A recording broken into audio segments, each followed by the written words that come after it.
जय भवानी नगर येथील होलिका उत्सवाचे उपमुख्यमंत्री एकनाथ शिंदे यांच्या हस्ते होलिका पूजन व दहन करण्यात आले। जय भवानी नगर येथील धर्मवीर आनंदिके उद्यानामध्ये होलिका उत्सवाचे आयोजन करण्यात आले होते। गेल्या अनेक वर्षापासून ही परंपरा त्याच उत्साहात आणि आनंदामध्ये कायम आहे। या उत्सवाचे आयोजन शिवसेनेचे कोपरी पाचपाखाडी समन्वयक व ज्येष्ठ माजी नगरसेवक एकनाथ भोईर, माजी नगरसेविका एकता भोईर तर युवा सेनेचे ठाणे लोकसभेचे उपाध्यक्ष यज्ञेश भोईर यांच्या सहकार्याने करण्यात आले होते। सदर कार्यक्रमाला महाराष्ट्र राज्याचे माजी मुख्यमंत्री विद्यमान उपमुख्यमंत्री एकनाथ शिंदे हे गेली अनेक वर्ष न चुकता या होलिका उत्सवाला भेट देतात। या कार्यक्रमाला शुभेच्छा देखील देतात। याही वर्षी एकनाथ शिंदे साहेबांच्या प्रमुख उपस्थितीमध्ये होलिका मातेचे पूजन नंतर दहन करण्यात आले। यावेळी कार्यक्रमाचे आयोजक एकनाथ भोईर व सहकाऱ्यांनी उपमुख्यमंत्री एकनाथ शिंदे साहेबांचे सत्कार केले। यावेळी उपमुख्यमंत्री एकनाथ शिंदे यांनी सदर उत्सवाच्या प्रसंगी सर्वांना होळी आणि धुळवडीच्या शुभेच्छा दिल्या।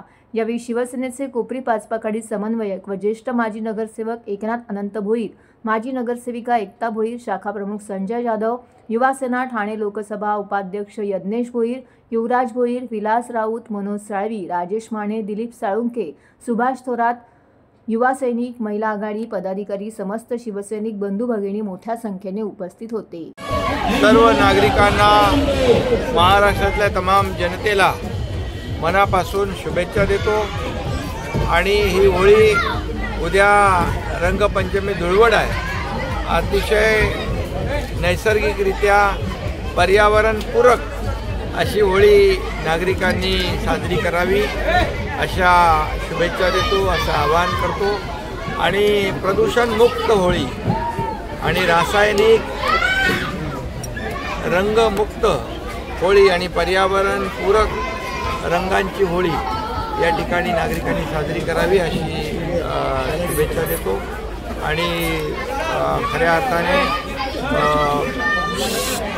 महाराष्ट्रातल्या तमाम जनतेच्या आयुष्यामध्ये असेच आनंदाचे क्षण येऊ दे, आनंदाच्या रंगाची उधळण होऊ दे आणि या महाराष्ट्रावरची इडापिडा टळो आणि होळीमध्ये जळो आणि लोकांना चांगले दिवस, सुखाचे, समाधानाचे, आमच्या शेतकऱ्यांना, बळीराजाला, लाडक्या बहीण भावांना, सगळ्यांनाच या महाराष्ट्रातल्या तमाम जनतेला चांगले सुखाचे, समाधानाचे दिवस या ठिकाणी येऊ दे।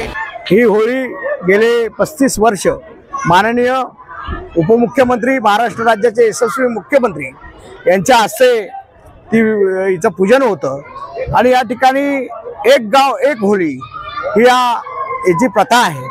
आणि परंतु या ठिकाणी तुम्ही पाहता मोठ्या प्रमाणात नागरिकांचा उत्साह, महिलांचा उत्साह या होळीच्या दरम्यान बघायला मिळतो।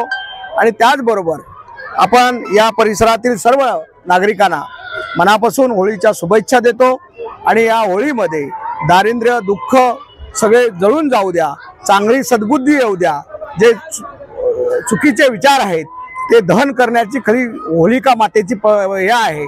आणि म्हणून होलिका मातेमध्ये जे काय चुकीच्या वाईट प्रवृत्ती जी असते ती नष्ट व्हायला पाहिजे आणि चांगली प्रवृत्ती लोकांमध्ये यायला पाहिजे, चांगल्या लोकांमध्ये यायला पाहिजे।